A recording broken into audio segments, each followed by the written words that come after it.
बच्चों, आज मैं तुम्हें महात्मा बुद्ध की कहानी सुनाती हूँ। कससे उन्होंने ज्ञान प्राप्त किया था।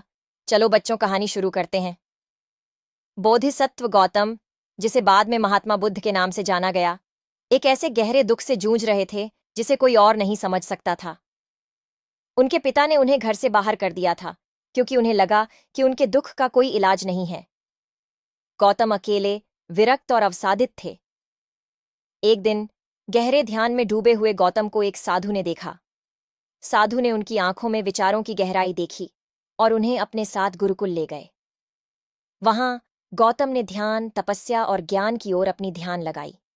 उनके दुख की गहराई को समझते हुए उन्होंने जीवन के सभी पहलुओं को जानने की कोशिश की। वर्षों के ध्यान और अध्ययन के बाद गौतम को अंततः समझ आया कि दुख की जड़ और उससे मुक्ति का रहस्य उसकी अंदर ही छिपा है। उन्होंने अपना ध्यान और ज्ञान सभी के लिए समर्पित कर दिया और महान बुद्ध बन गए।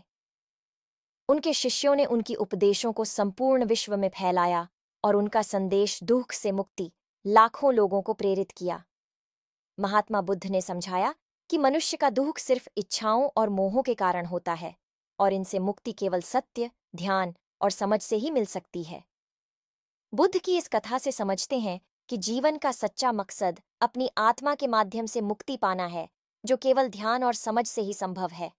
इससे हमें यह सीखने को मिलता है कि अंततः दुख का समाधान हमारे अंदर ही है और हमें उसे खोजना होगा।